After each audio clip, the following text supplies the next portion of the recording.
I think Raw ended with like a pose off, like a muscle guy pose off kind of thing, or, you know, like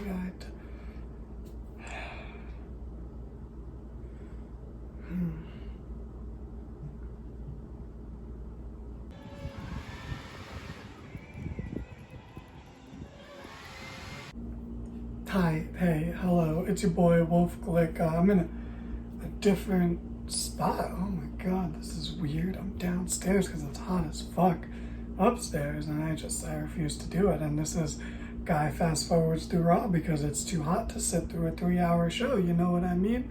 And tells you all about it. Forever with the concise titles over here, you know?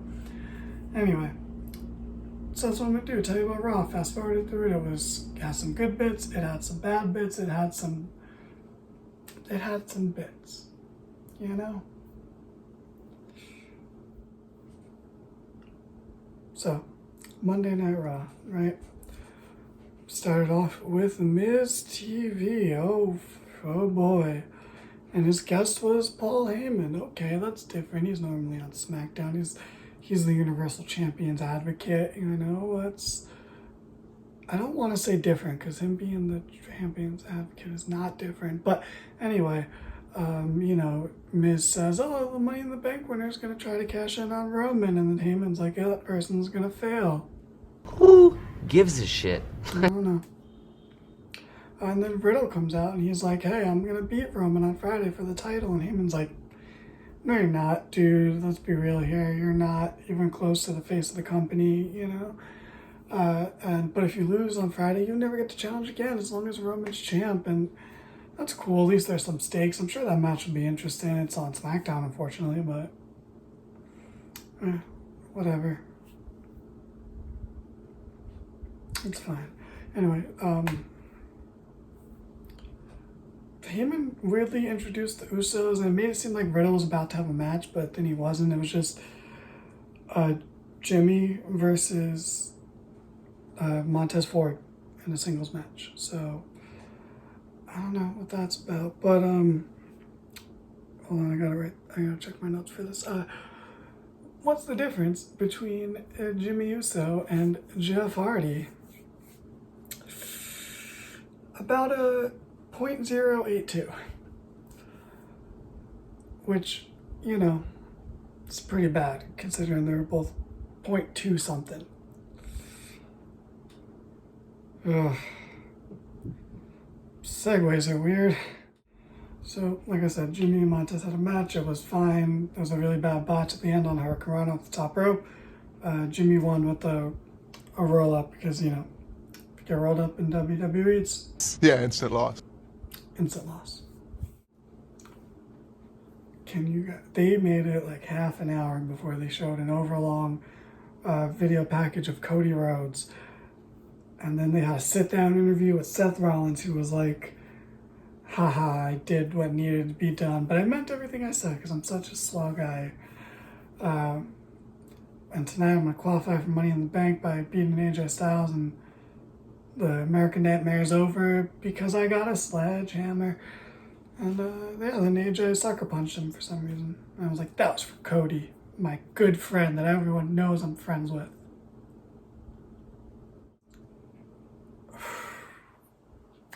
And then 24/7 champion, fresh off the biggest victory of her career from last week, Dana Brooke comes out. And then they play a graphic for a rematch from last week. What's happening? It's gonna be Becky versus Dana again as Becky makes her entrance. But why? But this match never really got started. Becky beat the shit out of Dana, beat her up outside. Then was like done beating her up, grabbed the mic, cut a fiery promo about how she never wanted the 24/7 title. It was never about that. She's just mad, and now she's gonna win Money in the Bank. And she actually brought up past history in Money in the Bank because she was, the first 2 years of it, she was like the babyface who almost won before the heel stole it. So, you know, can't believe you remember what happened in the past. That's very un-WWE of you. But, you know, this was good. And then she went to go beat up Dana some more, but then Asuka made the save, and this was way better than last week. I'll take it, I guess. Liv and Alexa Bliss beat the Super Drops to qualify for Money in the Bank. Sure. Don't have last year's winner in it. We got a video recap package of Purple Day turning on Edge. Start making sense now. Probably won't. Oh boy, then we had a rematch of the century as it was Kevin Owens versus Ezekiel, and holy shit, some of the bumps Kevin Owens took in this, man. Like, I don't know if you realize that Jeff Hardy might be going away for a while and there was a spot open to take the fucking most insane bumps you can, but he took an attitude adjustment on the stairs. I know you're thinking, okay, like that's cool, but that's not that crazy. No. This wasn't like they took the first set off and it was just flat, or they turned it on its side and it was flat. No, this was just the stairs together, like actual stairs, and he landed on them. Fucking, this is not that serious of a match, Kev. You're taking some crazy bumps here. Come on, dude. Holy shit. And then they're fighting on the outside. Ezekiel gets thrown back in the ring.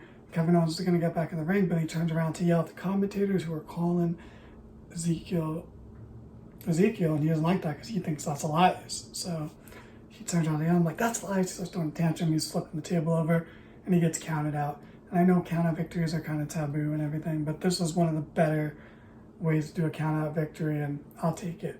But somehow, even more exciting than just Ezekiel appearing on Raw, he cut a promo after the match. He said he wants to be in Money in the Bank, and he said next week his brother is making his return to Raw, and oh my god, I can't wait for this. Maybe it's LA Knight, maybe it's Damian Sandow. I don't know what they're gonna do. I don't care. Either way, I'm excited. This is like must-see TV. Holy shit. This is fantastic.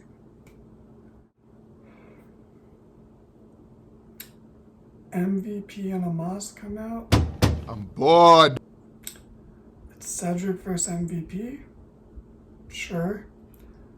And, hey, Chris Jericho doesn't fight jobbers, but MVP sure does. So, like I was saying earlier, AJ is really upset that Seth did that to Cody. Not enough to do anything last week. He wasn't doing it. He wasn't on the show really last week, you know. He didn't do anything for that. He didn't do anything when Finn Balor took over Judgment Day, you know. He's been pretty dormant for someone who's so upset by these things, you know.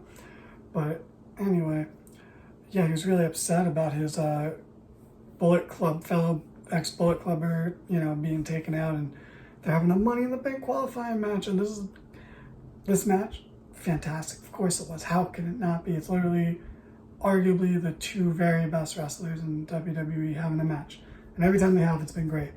Why is this a qualifier match? Why aren't they both just in Money in the Bank? And of course Seth wins. Seth is the bigger star right now. So now you're not going to have AJ in the match? Like, this match is already less exciting because AJ's not in it. Who else are you going to have on Raw? You could easily just have Finn, AJ, Seth, Priest. I don't care. Do a Priest, like, as the Raw side of things. So there's Kevin Owens, Ezekiel, I guess. I don't know. But this shouldn't have been a qualifier match. But whatever. Match was great. Seth being in Money in the Bank will be great.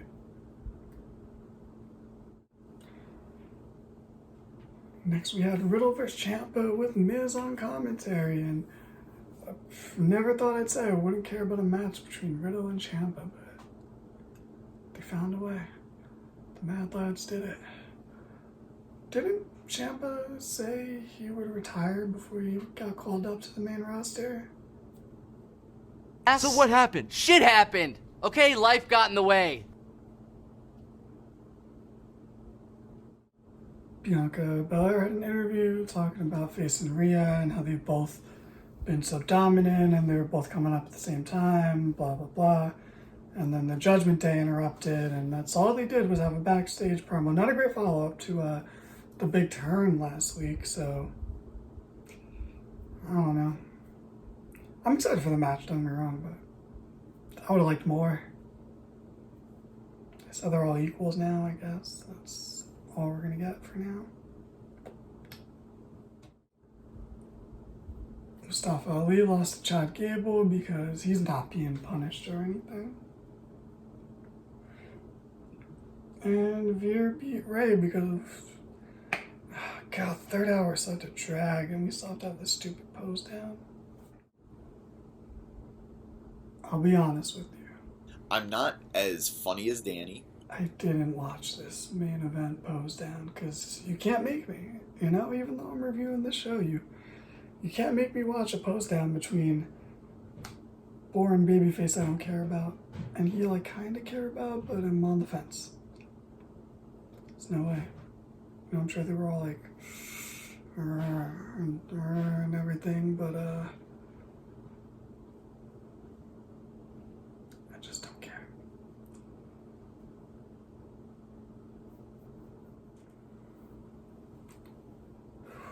So yeah, Raw was a great 2-hour show and a terrible 3-hour show.